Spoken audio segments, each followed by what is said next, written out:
अभी तक हमने देखा था कि अपने वास्को भाई ने यहाँ पे गंगम लैंडलॉर्ड को पुलिस के हवाले कर दिया था, यानी कि उसने यहाँ पे युंगसू एंड उस गर्ल को बचा लिया था। तो उसके बाद का सीन देखते हैं। तो चलो, उसी के बाद हम देखते हैं यहाँ पे मॉर्निंग का सीन, जहाँ पे हम देखते हैं अपने हैंडसम वाले युंगसू को, जो कि स्कूल में बैठा हुआ होता है। लेकिन गाइस, इसका नाम डैनियल होता है, तो मैं इसको युंगसू नहीं बोलूंगी, इसकी हैंडसम वाली बॉडी को डैनियल बोलूंगी, ठीक है। यहाँ पे अपना डैनियल तो क्लास में बैठा आराम से मतलब सोच रहा होता है वास्को भाई के बारे में, क्योंकि यहाँ पे वास्को भाई ने यहाँ पे गंगम लैंडलॉर्ड को बोला था कि तुम जब चाहो, जितने मर्जी टाइम चाहो, तुम अपनी पर्सनैलिटी को, अपने आप को चेंज कर सकते हो। यहाँ पे अपना डैनियल ये सब कुछ सोच ही रहा होता है, लेकिन तभी उसके पास हानिल आ जाती है और उसे पूछती है, क्या तुम ठीक हो? तभी डैनियल बोलता है, हाँ हाँ मैं तो ठीक हूँ, तुम बताओ तुम कैसी हो, तुम ठीक तो हो ना? तभी हानिल बोलती है, हाँ मैं बिल्कुल सही हूँ। और जो जो वो पैसे थे ना जो मुझे मिले थे, मतलब कि गंगम लैंडलॉर्ड ने जो मुझे दिए थे, तो वो सारे के सारे पैसे मैंने उसके डैड को वापस कर दिए। हालांकि ये बात सुनकर अपने डैनियल को बिल्कुल बिलीव नहीं हो रहा था, लेकिन उसने सच में ऐसा कर दिया था। और तो और वो ये भी बताती है कि जो मैं लाइव स्ट्रीम्स करती थी ना, वो सभी कुछ मैंने बंद कर दिया है, बिकॉज मुझे पता लग गया है कि ऑनलाइन कुछ भी अच्छा नहीं होता, किसी पे बिलीव करना बहुत मुश्किल होता है, तो मैंने वो सब कुछ बंद कर दिया है। लेकिन तभी यहाँ पे डैनियल बोलता है, वैसे विश्वास करना तो मुश्किल है, लेकिन चलो मान जाते हैं बिकॉज तुम जो कह रही हो। तभी यहाँ पे हानियल पूछती है कि तुम्हारा मोटा वाला दोस्त कहाँ पे है? भाई, वो पूछ भी किससे रही है, हालांकि वही तो है वो, उसे क्या ही पता। लेकिन अपना हैंडसम वाली बॉडी वाला युंगसू यानी कि डैनियल उसे कुछ भी नहीं बोलता, उसे ऐसा फील कराता है जैसे कि उसने सुना ही नहीं है कुछ। तो ये सब कुछ देख के अपनी हैनिल काफी ज्यादा मतलब एम्बैरेस हो जाती है कि इसने मुझे इग्नोर किया या इसने सुना नहीं ढंग से मेरी बात को, इसीलिए वो गंदा गंदा मुंह बनाने लग जाती है और खींचने लग जाती है। ऑब्वियसली यार, किसी गर्ल को तुम ऐसे ही रिएक्ट करोगे जैसे कि तुमने कोई बात सुनी नहीं है, तो ऑब्वियसली कोई भी गर्ल ऐसा रिएक्ट करेगी, चाहे मैं ही क्यों ना हूँ। लेकिन तभी यहाँ पे एंट्री होती है अपने यूई की। भाई, उसको देख के यहाँ पे पूरी की पूरी क्लास, इवन यहाँ पे अपना रियल वाला मतलब हैंडसम वाला युंगसू भी हैरान रह जाता है कि इसके साथ तो कल बहुत बुरा हुआ था और आज ये फिर से आ गई, क्या बात है। वैसे इस लड़की की हिम्मत की दाद तो देनी पड़ेगी भाई, काफी हिम्मत वाली है ये। तभी यहाँ पे यूई आती है सीधा डैनियल के पास और उसे हाई करती है, उससे बातें शातें करने लग जाती है। लेकिन यहाँ पे जैक उसको देख के काफी घूरने लग जाता है अपनी तीखी तीखी निगाहों से। इसी के बाद यहाँ पे यूई जैक के पास आती है और उसे हैंकी देने लग जाती है और कहती है, तुम्हारा बहुत बहुत शुक्रिया कि कल तुमने मेरी इतनी हेल्प की।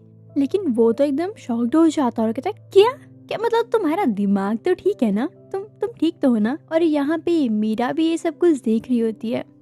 तुम तो जानते ही होगे मीरा और जैक का रिलेशन क्या था। लेकिन भाई वो तो सामने से उसको बोल रही होती है, तो तुम ऐसा क्यों कह रहे हो? अच्छा, तो क्या इस बात को सीक्रेट रखना है? लेकिन अपना जैक कहता है, अरे तुम कैसी बातें कर रही हो, हम तो मिले ही नहीं थे कभी, तुम ऐसी बातें क्यों कर रही हो? हालांकि भाई वो तो काफ़ी डर चुका होता है, बिकॉज मीरा उसे देख रही होती काफ़ी घूर घूर के, जैसे उसे कच्चा खा जाएगी। खैर गाइस, इनका तो चलता ही रहेगा, तो हम आगे देखते हैं। तभी हम देखते हैं यहाँ पे युकावा को, जो कि अभी भी पेपरिका टीवी पे लाइव स्ट्रीम कर रहा होता है। और उसकी लाइव स्ट्रीम में काफ़ी ज़्यादा पर्सन और आ चुके थे, मतलब ऐड हो चुके थे, बिकॉज पहले कहाँ 3-4 ही पर्सन देखते थे उसकी लाइव स्ट्रीम को, लेकिन अब तो कम से कम 52 हो चुके थे। उसी के बाद हम देखते हैं यहाँ पे यूई को, जो कि घर जा रही होती है, लेकिन तभी उसको रियलाइज़ होता है कि आज जैक क्लास में ऐसा बिहेव क्यों कर रहा था। मुझे लगता है कि मीरा और उसके बीच में कुछ तो ज़रूर है, तभी उसने आज मेरे साथ ऐसा बिहेव किया। ऐसा लग रहा था जैसे वो उससे बातें छुपाना चाहता है। यहाँ पे वो उसके बारे में सोच ही रही होती है, लेकिन उसके पीछे से कोई आवाज़ आती है। लेकिन पता है वो कौन होता है? वो होता है गन। वो उसके पास आता है और कहता है, तुम तो वही लड़की हो ना जो कि पेपरिका टीवी पे लाइव स्ट्रीम करती है, क्यों है ना? मैंने सही पहचाना? लेकिन यहाँ पे वो तो कहती है, लेकिन मैंने तुम्हें नहीं पहचाना, आखिरकार तुम कौन हो, मुझे पहले बताओ। लेकिन तभी यहाँ पे गन बोलता है कि मुझे तुमसे बिजनेस की बात करनी है, बहुत जरूरी। इसी के बाद हम देखते हैं यहाँ पे मीरा और जैक का सीन। भाई, यहाँ पे मीरा तो काफ़ी ज़्यादा गुस्सा हो चुकी होती है, बिकॉज यार गुस्सा होना बनता भी है क्योंकि यहाँ पे तुमने देख ही लिया था क्या हुआ था।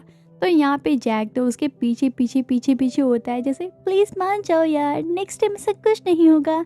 लेकिन वो उसकी बात नहीं मानती है। लेकिन तभी जैक बोलता है, अरे मेरी बात तो सुनो, तुम बहुत गलत सोच रही हो, जैसा सोच रही हो तुम वैसा बिल्कुल भी नहीं है, एक बार मेरी बात तो सुनो। लेकिन वो तो बिल्कुल भी उसकी बात नहीं सुनती है। लेकिन ऐसे चलता रहता है और तभी वहाँ पे बीच में आके एक पर्सन खड़ा हो जाता है। और पता है वो कौन होता है? वो होता है जॉन ली, यानी कि यूई का पुराना वाला बॉयफ्रेंड, हम एक्स कह सकते हैं उसे। अरे यार, अगर तुम्हें अभी भी नहीं याद आ रहा तो जाओ यार पहले वाले एपिसोड्स देख कर आओ तो तुम्हें समझ आ जाएगा। तभी यहाँ पे जॉन ली जैक से बोलता है, आखिरकार तुम मुझे मिल ही गए, मैं काफी टाइम से वेट कर रहा था तुम्हारा, शुक्र है तुम यहाँ से निकले और अब तो मजा आने वाला है, बिकॉज मैं तुम्हारी बहुत अच्छे से धुलाई करने वाला हूँ। ये सब कुछ सुनकर और देखकर यहाँ पे मीरा को समझ आ जाता है कि जैक ने फिर से किसी न किसी से फाइट करी है। तभी यहाँ पे मीरा उसे बोलती है कि तुमने फिर से कोई फाइट करी है ना, अब तो मैं तुम्हें बिल्कुल नहीं बुलाऊंगी। पहले तो मैंने सोचा था कि मैं तुम्हें बुला लूंगी, लेकिन नहीं, अब मैं तुम्हें बिल्कुल नहीं बुलाऊंगी, आई हेट यू। उसके बाद वो भाग जाती है। लेकिन यहाँ पे अपना जैक बहुत समझाने की कोशिश करता है, लेकिन वो कहाँ ही मानने वाली थी। उसके बाद वो हार के नीचे बैठ जाता है। उसके बाद वो गुंडा, मतलब कि उसका दुश्मन, उसके सामने आ जाता और कहता है, अभी तेरी धुलाई करने के लिए 3-4 लोग और बुलाए हैं मैंने, थोड़ा सा वेट कर ले, फिर तेरी अच्छे से धुलाई करूंगा मैं। और कुछ ही देर बाद वो आ जाते हैं। लेकिन यहाँ पे जैक को रोता हुआ देख के वो काफी जोर जोर से हंसने लग जाते हैं और कहते हैं, ओ लगता है इसकी गर्लफ्रेंड इसको छोड़ के चली गई, तभी ये बच्चों की तरह रो रहा है, हा हा हा हा हा। लेकिन कुछ ही देर बाद यहाँ पे जैक की शक्ल तो काफी ज्यादा डरावनी हो जाती है, सच में। और वो बोलता है, जोर से चिल्ला के बोलता है, आखिरकार तुम्हारी प्रॉब्लम क्या है, क्यों कर रहे हो तुम सभी मेरे साथ ऐसा, मुझे गुस्सा मत दिलाओ। ये सब कुछ देख के यहाँ पे सभी के सभी सोचने लग जाते हैं, अरे भाई, क्या सच में ये वही पर्सन है जो अभी कुछ देर पहले रो रहा था? तभी यहाँ पे जैक बोलता है, बस बहुत हो गया तुम सभी का, अब तुम देखो अपना तमाशा जो कि मैं बनाने वाला हूँ। ये सब कुछ देख के भाई उसकी पलटन और यहाँ पे जॉन ली उन सभी की फट जाती है, बिकॉज जैक आ चुका होता है पूरे फुल गुस्से में। अब वो क्या करेगा वो तो भाई वही जाने। लेकिन उसके कुछ ही सेकंड्स के बाद यहाँ पे जैक उन सभी की बहुत गंदी वाली धुलाई करता है, बहुत ज्यादा। और उसके बाद यहाँ तक कि उसकी पलटन भी बोल देती है, आज के बाद हम नहीं आने वाले इस यहाँ इस एरिया में, बिल्कुल भी नहीं। हम देखते हैं जैक को, जो कि नेंसू नाम के एक लड़के के साथ बात कर रहा होता है। यहाँ पे जैक उसे कह रहा होता है, हे नेंसू, तुम तो गैक लिस्ट में काफी ज्यादा ऑनलाइन रहते हो, तो क्या तुम मेरे लिए एक जॉर्डन के शूज लेने में हेल्प कर सकते हो? लेकिन नेंसू ये बात सुनकर थोड़ा सा हैरान रह जाता है, बिकॉज यहाँ पे जैक उसे काफी प्यार से बात कर रहा होता है। हालांकि वो नॉर्मली ऐसे किसी से बात करता ही नहीं है, तो वो थोड़ा सा हिचकिचाता है, लेकिन वो उसे हाँ बोल देता है। उसी के बाद जब नेंसू अपने घर जाता है, वो अपने माइंड में सोच रहा होता है, अरे यार, जैक ने जितने पैसे दिए हैं उतने में तो जॉर्डन के शूज भी नहीं आने वाले, तो मैं क्या ही करूं। और वैसे भी उसकी औकात तो नहीं है क्योंकि वैसे भी इन शूज को तो डीजे ही पहनते हैं। गाइस, डीजे का मतलब होता है सेलिब्रिटीज। लेकिन यहाँ पे वो जैक के लिए काफी लो प्राइस में जॉर्डन के शूज देखने का ट्राई करता है, लेकिन कहीं भी उसको इतने सस्ते में जॉर्डन के शूज नहीं मिलते भाई, क्योंकि वो होते ही महंगे हैं, तो वो सस्ते में कहाँ से ही मिल जाएंगे। और तुम्हें पता है गाइस, यहाँ पे जैक ने सिर्फ और सिर्फ $300 ही दिए थे। बेचारा नैन्सू सोचता है, अगर मैंने उससे ज्यादा पैसे मांगे तो वो मेरी बैंड बजा देगा। नहीं, उससे पैसे मैं दोबारा नहीं ले सकता। मुझे ही कुछ करना पड़ेगा। मुझे क्रैक लिस्ट में इन लोगों से भीख मांगनी पड़ेगी। चलो करके देखते हैं। तभी यहाँ पे नेंसू क्रैक लिस्ट में जिन पर्सन्स के पास जॉर्डन के शूज़ हैं उन्हें रिक्वेस्ट करता है कि तुम लोग मुझे अपने जॉर्डन के शूज़ सस्ते में बेच दो। लाइक किसी ने 1-2 बार पहने उसके बाद वो बेच देते हैं ना, मतलब लोएस्ट प्राइस में, तो वैसे ही वो शूज़ ढूंढ रहा होता है। लेकिन तभी यहाँ पे नेंसू एक पर्सन को मैसेज करता है और कहता है, क्या तुम मुझे $300 में जॉर्डन के शूज़ दे सकते हो क्या? लेकिन वो कहता है, हाँ बिल्कुल। तो ये बात सुन के अपना नेंसू बहुत ज़्यादा खुश हो जाता है। तो वो कहता है क्या तुम मुझे इमेज भेज सकती हो उसकी, कैसी कंडीशन में है वो। लेकिन वो पर्सन बोलता है 300 में तो भाई तुझे फटे हुए शूज मिलेंगे, क्या तुझे चाहिए तो बता जल्दी, मैं भेज देता हूँ। हा हा हा। भाई वो एक तरह से उसकी बेइज्जती कर रहे होते हैं, मतलब 300 में शूज क्या भाई, शर्ट तक नहीं मिलने वाली, तो उसे शूज कहाँ से मिल जाएंगे। उसके बाद यहाँ पे नेंसू काफ़ी ज़्यादा सैड हो जाता है। तो उसके माइंड में सिर्फ और सिर्फ एक ही चीज़ आती है कि भाई उसे खुद के पैसों से लेना पड़ेगा, क्योंकि अगर वो जैक से पैसे मांगेगा या रिक्वेस्ट भी करेगा भाई वो तो काम से गया, तो वो ऐसा बिल्कुल भी नहीं कर सकता। लेकिन फिर भी वो सोचता है एक बार और ट्राई कर लेता हूँ, उसके बाद नहीं तो मैं अपने पैसों से ही खरीद लूँगा। तभी यहाँ पे वो एक पर्सन को मैसेज करता है और कहता है कि क्या मैं तुम्हारे जॉर्डन के शूज़ $3000 में खरीद सकता हूँ। तो वो पर्सन बोलता है हाँ ज़रूर, क्यों नहीं। ये बात सुनकर अपना नेंसू तो काफ़ी ज़्यादा खुश हो जाता है भाई, क्योंकि उसको अपने खुद के पैसे ज़्यादा नहीं देने पड़े। और ऊपर से यहाँ पे वो उस पर्सन से पूछता है अच्छा तो मुझे अपना एड्रेस बता दो, मैं तुम्हारे घर पे आ जाऊँगा। लेकिन वो पर्सन बोलता है नहीं नहीं, उसकी ज़रूरत नहीं है, मैं तुम्हें कोरियर कर दूंगा, तो मुझे अपना एड्रेस भेज दो। लेकिन यहाँ पे कोरियर की बात सुनकर अपना नेंसू थोड़ा सा हेजिटेट करता है, बिकॉज एक बार पहले भी उसके साथ ये स्कैम हो चुका है। बिकॉज पहले भी किसी ने उसको कुछ भेजा था कोरियर से, तो वहाँ पे और कुछ नहीं, वहाँ पे तो ईंट मिली थी भाई, उसका तो पोपट हो चुका था। तभी वो कहता है नहीं नहीं नहीं, ऐसा नहीं करूँगा, बिकॉज अगर वो पैसे अगर जैक के ही हैं, अगर वो पैसे गए तो भाई वो मुझे जिंदा मार देगा, नहीं नहीं ऐसा नहीं कर सकता। तभी यहाँ पे नेंसू उस पर्सन को बोलता है मैं तुम्हें अपना एड्रेस दे तो दूंगा, लेकिन पहले मुझे उन शूज़ की इमेज चाहिए। मतलब वो फोटो मांग रहा होता है कि मुझे पहले देखना है उन शूज़ को। लेकिन तभी वो पर्सन बोलता है अच्छा तो तुम देखना चाहते हो, चलो ठीक है, वो भी ठीक है, तो तुम ऐसा काम करो कि तुम मेरी प्रोफाइल पे आके मुझे मैसेज करो। लेकिन यहाँ पे मैसेज का नाम सुनकर अपना नेंसू घबरा जाता है। वो कहता है आखिरकार मैं तुम्हें सामने से मैसेज क्यों करूँ, ये थोड़ा रिस्की हो सकता है। लेकिन फिर भी वो सोचता है यार शूज तो देखने ही पड़ेंगे। फाइनली वो उसकी प्रोफाइल पे चला जाता है। तो गाइज वो पता है कौन होता है भाई, वो कोई बॉय नहीं होता, वो तो एक गर्ल होती है काफी क्यूट सी। ये सब कुछ देख के अपना नेंसू तो उस पे फ्लैट हो जाता है भाई। वो तो उसे कहते हैं हो तुम तो बहुत ज्यादा क्यूट हो। सामने से उस गर्ल का भी रिप्लाई आता है तुम भी काफी हैंडसम हो। उसके बाद इन दोनों में आपस में बातें शातें होने लग जाती हैं। तभी अपना नेंसू से पूछता है कि आखिरकार तुम्हारे पास ये जॉर्डन के शूज कहाँ से आए। तभी वो गर्ल कहती है एक्चुअल में ये शूज मेरे नहीं है, मेरे ब्रदर के हैं, और वैसे भी मेरा ब्रदर तो अब आर्मी में चला गया है, तो दैट्स वाई इन शूज का तो कोई कम है नहीं, तो मैंने सोचा क्यों ना मैं बेच देती हूँ, तो मुझे भी प्रॉफिट हो जाएगा। तभी यहाँ पे नेंसू समझ जाता है और कहता है क्या हम मिल सकते हैं। तभी वो गर्ल कहती है वैसे तो मैं घर से बाहर नहीं निकलती हूँ, लेकिन तुम कह रहे हो तो फिर निकलना ही पड़ेगा, एक हैंडसम बॉय कह रहा है, तो चलो ठीक है। बेचारा नेंसू भाई वो तो बहुत ही ज़्यादा खुश होता है, उसके मन में तो लड्डू फूट रहे होते हैं, बिकॉज उस गर्ल ने उसे हैंडसम जो कहा। तो गाइस हम देखते हैं नेक्स्ट डे का सीन। यहाँ पे मॉर्निंग में नेंसू जैक के पास जाता है और उसे बताता है कि तुम्हारे शूज़ मिल चुके हैं, परसों या कल तक मैं तुम्हारे लिए वो शूज़ ले आऊँगा।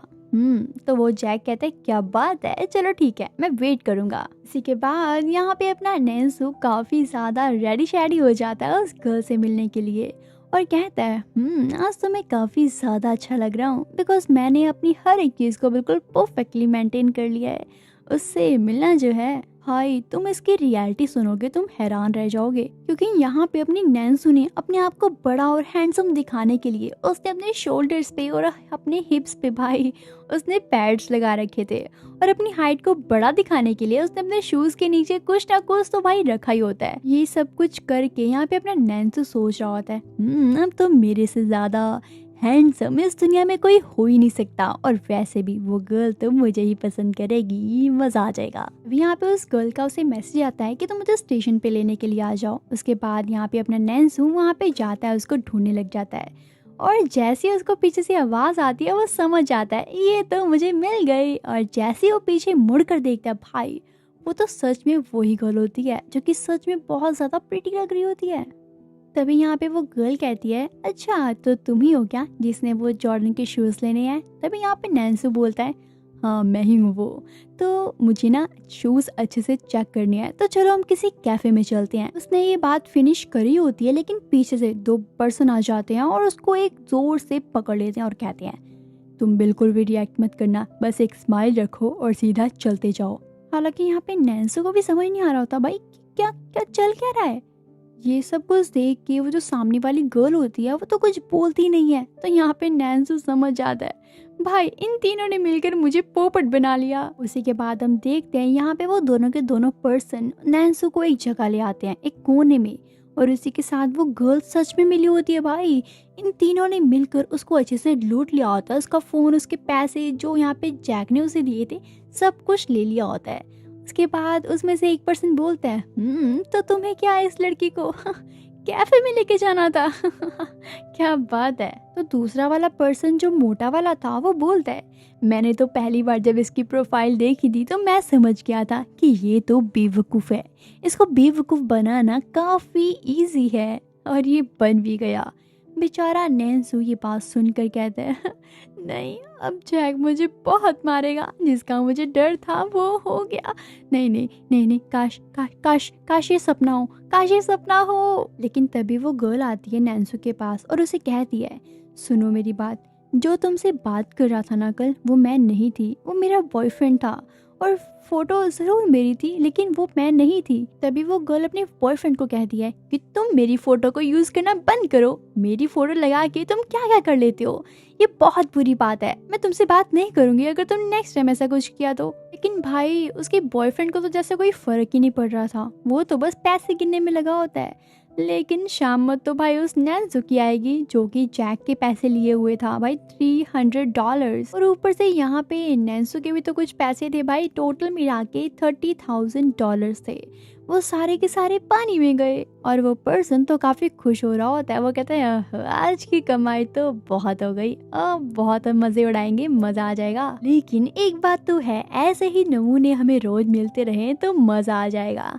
हम रोज इतने पैसे कमाएंगे और बहुत अमीर हो जाएंगे। हाँ, और वो शूज जो तुमने जॉर्डन के देखे थे भाई, ऑनलाइन चीज़ों पे विश्वास नहीं करना चाहिए, लेकिन तुम जैसे बेवकूफ़ इंसानों को क्या ही समझ आने वाला है, यही शूज है ना जो मैंने पहने हुए थे। लेकिन सो सैड, वो तुम्हारी किस्मत में नहीं है। अब खैर जो हमने करना था वो हमने कर लिया, अब हम यहाँ से चलते हैं। वो यहाँ से जा ही रहे होते हैं, लेकिन यहाँ पे नैन्सी के माइंड में आता है भाई अगर ये बात जैक को पता चल गई कि उसके पैसे किसी ने मुझसे ले लिए हैं तो मेरी बैंड बच जाएगी और वो मुझे मार भी सकता है, तो मुझे रोकने की कोशिश ज़रूर से करनी चाहिए।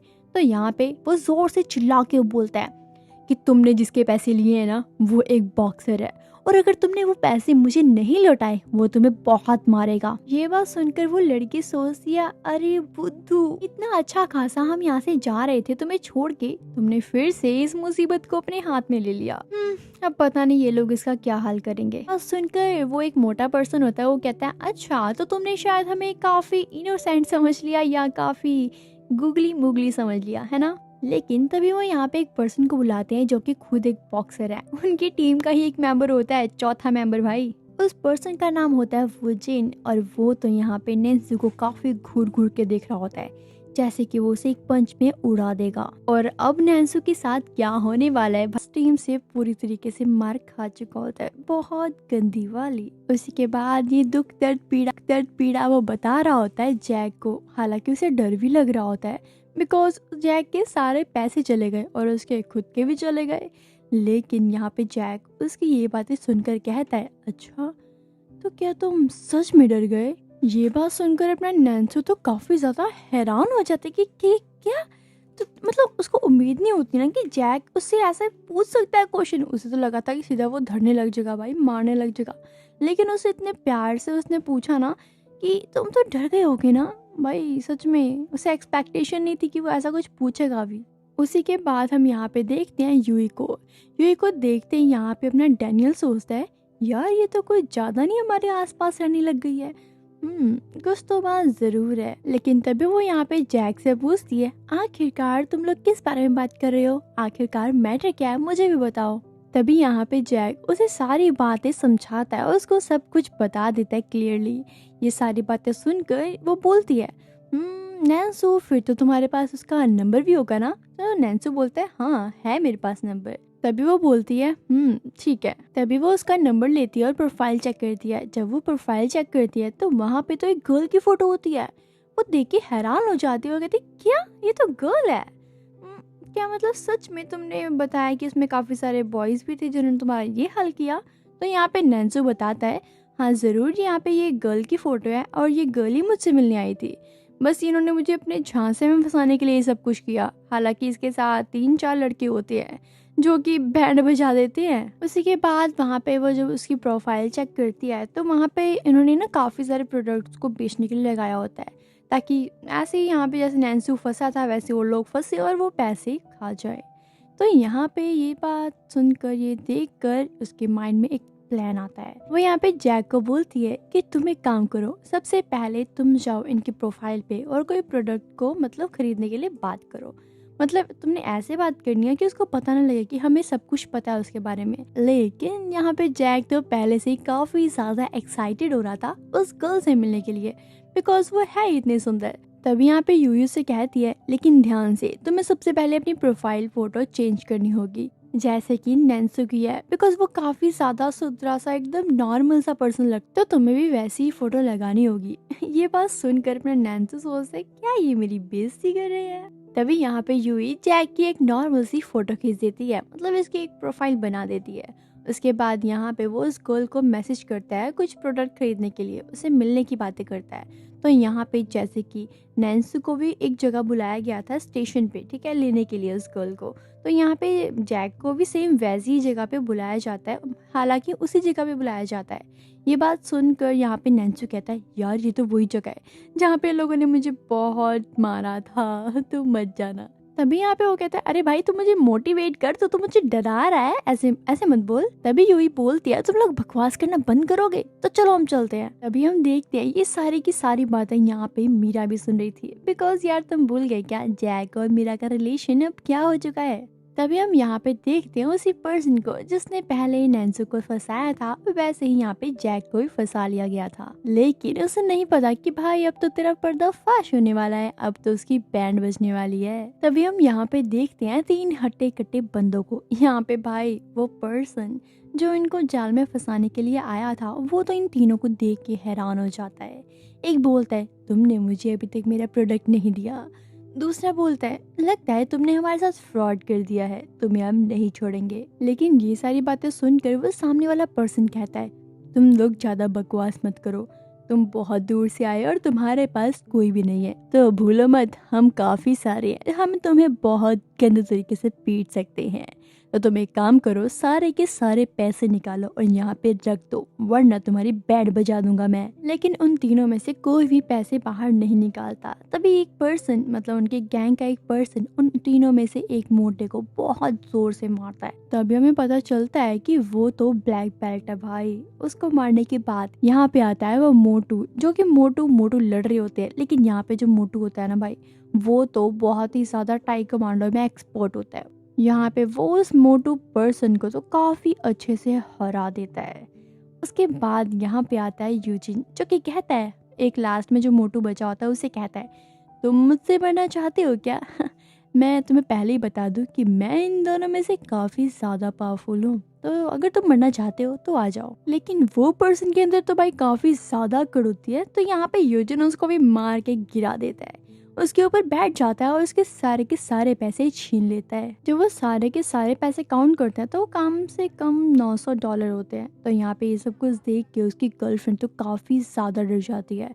भाई उसका डरना बनता भी है, बिकॉज वो उसका बॉयफ्रेंड है और ऊपर से वो सभी लोग उसकी प्रोफाइल का यूज करके मतलब बंदों से पैसे छीन कर इंजॉयमेंट करते हैं। वो तो काफी ज्यादा सैड हो जाती है, बहुत ही ज्यादा। उसी के बाद यहाँ भी एंट्री होती है जैक की। वो तो काफी स्टाइल से खड़ा होता है उनसे लड़ने के लिए, यानी कि यूजिन की पूरी टीम के साथ। यहाँ पे जैक कहता है हाँ वे बताओ अब कौन है जो सभी को परेशान करता रहता है, चलो आ जाओ देखते हैं फिर कौन किससे ज्यादा जीत सकता है। और तो और इसी के साथ साथ यहाँ पे जैक की जो 3 पलटन थी ना भाई, वो भी उसके साथ आ जाती है और कहती है हम भी आपके साथ हैं बॉस, हम किसी को नहीं छोड़ेंगे, हम आपके साथ हैं। लेकिन जैक कहता है अरे भाई तुम लोग अगर बीच में आए ना तो सारा गेम खराब हो जाएगा, तो तुम एक काम करो भी यहाँ से चले जाओ। लेकिन यहाँ पे अपना डैनियल सोच रहा होता है अगर ये लोग यहाँ से गए तो अकेला जैक तो इनको संभाल नहीं पाएगा, तो मुझे भी जाना चाहिए।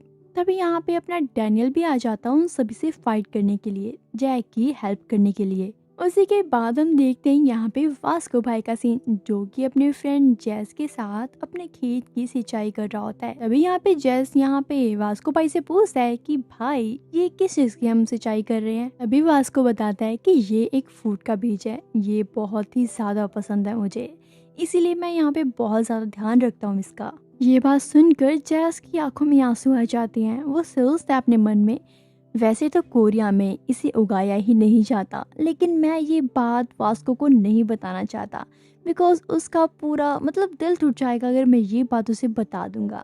तभी यहाँ पे अपना वास्को देखता है डैनियल को, तो उसे पूछता है आखिरकार तुम लोग कहाँ जा रहे हो। तो यहाँ पे जैक और डैनियल उसे सारी बात बताते हैं। तो अपना वास्को कहता है अच्छा, तो क्या सच में नैन्सू को काफ़ी ज़्यादा मारा उन्होंने। तो यहाँ पे जैक बताता है बहुत मारा यार, तभी तो हम जा रहे हैं। तभी वास्को कहता है फिर तो मैं तुम्हारे साथ ज़रूर जाऊंगा। तभी यहाँ पे जैस पीछे से बोलता है वास्को एक काम क्यों नहीं करती आप अपने साथ पूरी गैंग ही ले जाओ, तो ज़्यादा मज़ा आएगा उनको मारने में। लेकिन यहाँ पे वास्को कहता है नहीं, उनकी मुझे कोई ज़रूरत नहीं है, उन सभी के लिए तो मैं अकेला ही काफ़ी हूँ। लेकिन हाँ, तुम मेरे खेत में वो जो मुझे फूड पसंद है उसके बीज बीज देना अच्छे से। तभी यहाँ पे जैस भी सोच रहा होता है अच्छा ठीक है, वो तो मैं कर ही दूंगा। उसी के बाद हम देखते हैं यहाँ पे तीनों जाने लग जाते हैं। हालांकि यहाँ पे जो उसकी पलटन थी ना, यानी कि जैक की पलटन, वो भी चली जाती है, बिकॉज वो उनको मना कर देता है कि अगर यहाँ पे वास्को की पलटन नहीं जा रही तो तुम्हें भी नहीं आना चाहिए। तो इसीलिए उनकी पलटन भी चली जाती है खाना खाने के लिए। उसी के बाद हम देखते हैं यहाँ पे यूई को, जो कि नैन्सू के साथ उन सभी का पीछा कर रही होती है, मतलब उनके पीछे पीछे जा रही होती है। और हाँ, इसी के साथ आ रही होती है वो मीरा, क्योंकि जैक जा रहा है तो ऑब्वियसली वो तो जाएगी ना। तभी यूई यहाँ पे नैन्सू से कहती है कि हम जा तो रहे हैं, मुझे साथ साथ ये भी बताते रहना कि वो पर्सन कौन है जिन्होंने तुम्हें बहुत गंदे तरीके से मारा। तभी हम देखते हैं यहाँ पे वो ब्राउन हेयर वाला बॉय जो कि बाइक से आया होता है। तो अब हम देखते हैं यहाँ पे ओजिन की गैंग से निपटने के लिए अपना वास्को, डैनियल एंड जैक तीनों ही आ जाते हैं। लेकिन यहाँ पे ओजिन की गैंग अभी वहाँ पे आई नहीं होती स्टेशन पे, तो वो सोचते हैं क्यों ना हम किसी कैफे में चलते हैं, कुछ खा पी लेते हैं तब तक। जैसे ही यहाँ पे कैफे में जाते हैं तो यार तुम्हें पता ही है डैनियल की लुक से तो भाई गर्ल्स तो बहुत ही ज़्यादा फ्लैट हो जाती है। तो जैसे ही वहाँ पे वो एंटर करता है तो सारी की सारी गर्ल्स वहाँ पे जितने भी मतलब मेंबर्स होते हैं वो सब के सब उसको देखने लग जाती हैं जैसे कि कोई सेलिब्रिटी आ गया हो। लेकिन वहाँ पे 3% ऐसे होते हैं जो कि उनको घूर घूर के देख रहे होते हैं। हालांकि यहाँ पे अपना डैनियल भी उसे नोटिस करता है, वास्को भी उसे नोटिस करता है, तीनों उसे नोटिस कर लेते हैं। लेकिन यहाँ पे वास्को एंड डैनियल दोनों ही उसको इग्नोर कर देते हैं कि जाने दो यार, ऐसे तो बहुत लोग होते हैं, अगर हम भी इनकी जैसी हरकतें करने लग जाएंगे तो इनमें और हमारे में डिफरेंस क्या रह जाएगा। लेकिन अपना जो जैक है वो इन तीनों बंदों को देख के काफी घूरने लग जाता है और कहता है आखिरकार ये तीनों हमारी तरफ घूर घूर के क्यों देख रहे हैं, इनकी प्रॉब्लम क्या है। लेकिन यहाँ पे डैनियल उसे समझाता है कि तुम छोड़ो ना उन्हें, उनका तो काम ही है देखना, इग्नोर करो तुम। लेकिन अपना जैक इग्नोर नहीं कर पा रहा होता यार, क्योंकि वो लोग कंटिन्यूसली उनको घूर घूर के देख रहे होते हैं। तो यहाँ पे जैक बोलता है लगता है इनको आज मेरे हाथों से पिटाई खानी है, दैट्स वाई ये इतना घूर घूर के देख रहे हो, मुझसे पंगा ले रहे हैं। लेकिन तभी यहाँ पे वास्को उन्हें समझाता है मेरी बात सुनो, यहाँ पे कोई भी बखेड़ा खड़ा मत करना, हम जो यहाँ पे काम करने आए हैं बस वही करेंगे, तो तुम फालतू के काम मत करो। तभी यहाँ पे जैक की नजर जाती है बाहर के विंडो पे, जहाँ पे वो देखता है यूई, नैन्सू एंड मीरा जो कि जा रहे होते हैं। तभी यहाँ पे यूई मीरा से कहती है कि जैक मुझे दिख नहीं रहा, कहीं पता नहीं कहाँ चला गया है, क्या तुम मेरी ढूंढने में हेल्प करोगी।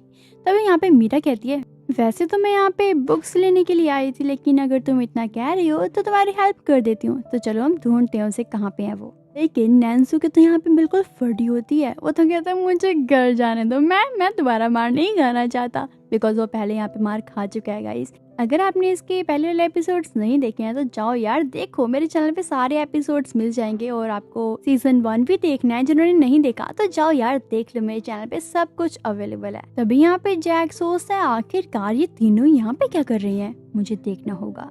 तभी यहाँ पे जैक खड़ा हो जाता है और डैनियल और वास्को भाई से कहता है कि मैं 2 मिनट में आता हूँ, आप यहीं पे रुकना। उसके बाद वो जाता है उन तीनों के पीछे और कहता है आखिरकार तुम लोग यहाँ पे क्या कर रहे हो। तभी वो तीनों के तीनों पीछे पलट के देखते हैं, लेकिन यूई तो सबसे ज्यादा खुश लग रही होती है। उसे लगता है कि जैक ने उसी आवाज मारी है कि तुम यहाँ पे क्या कर रही हो, लेकिन उसने तो तीनों को आवाज मारी थी भाई।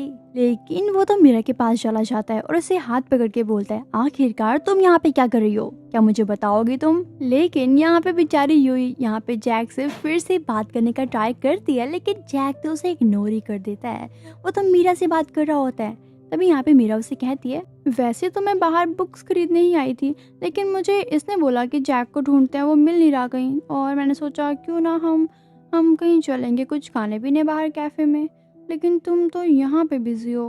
तभी जैक बोलता है, अच्छा ठीक है, जैसे ही मेरा काम खत्म हो जाएगा तो हम चलेंगे कैरियोके, ठीक है ना। इसी के साथ साथ नैन्सी भी बोलते हैं, क्या मैं भी चल सकता हूँ तुम्हारे साथ। तभी जैक बोलता है, नहीं तुम तो बिल्कुल भी नहीं आओगे हमारे साथ, समझ आई तुम्हें।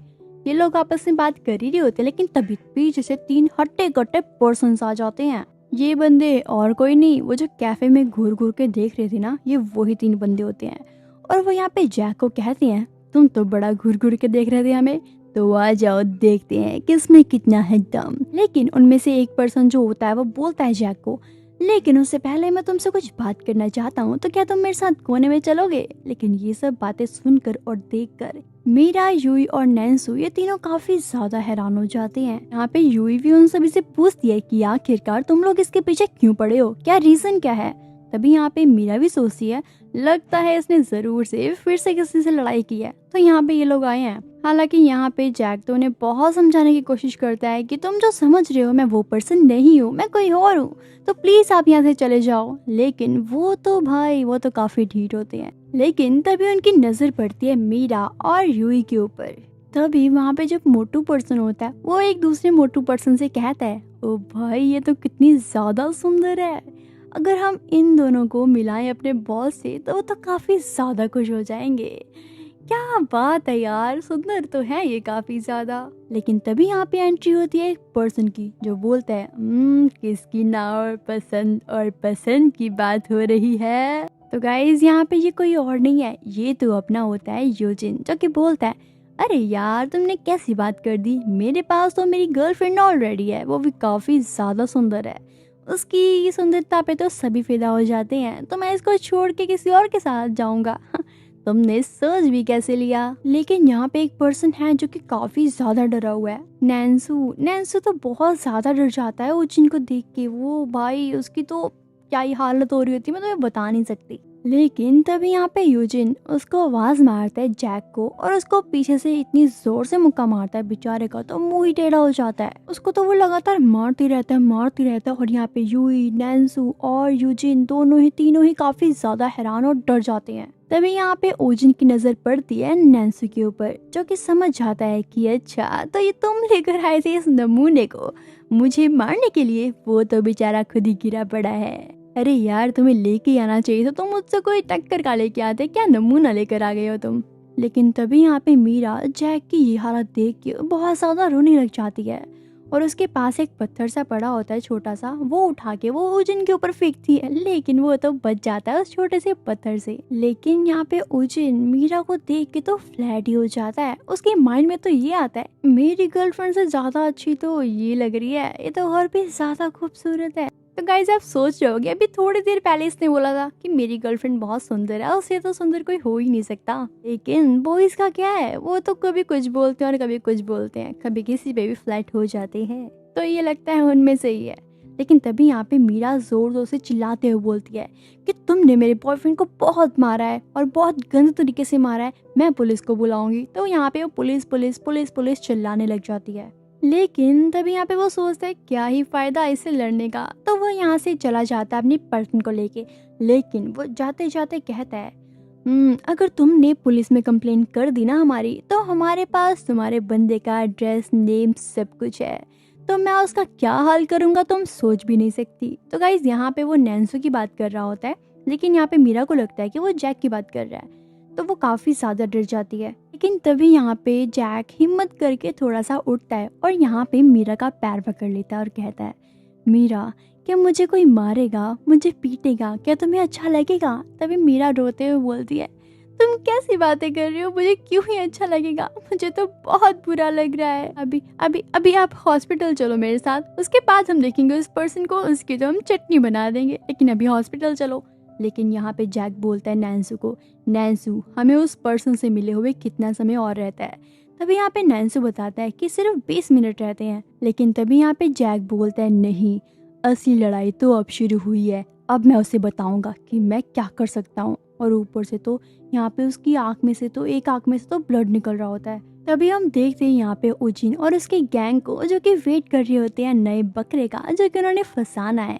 तभी यहाँ पे मोटू वाला उसकी गैंग का जो मेंबर होता है वो बोलता है, बॉस तो आज बताओ आज कौन आने वाला है? तो उसने क्या खरीदने का मतलब डिमांड की है? तभी यूजिन कहता है, अरे यार सच में ये शूज़ ना मेरे लिए बहुत ज़्यादा इम्पॉर्टेंट है, बहुत ज़्यादा लकी भी हैं, बिकॉज जॉर्डन के शूज़ सभी लेना चाहते हैं जो कि मेरे पास हैं, जिसके कारण सारे बकरे हमारे पास अपने आप चले आते हैं। और ये बात कह के वो हंसने लग जाते हैं। लेकिन तभी पीछे से आवाज़ आती है जैक की, तुम्हें तो मैं नहीं छोड़ूंगा। लेकिन यहाँ पे जैक की आंख में से तो अभी भी ब्लड निकल रहा होता है और यहाँ पे वास्को डैनियल उसके साथ होते हैं।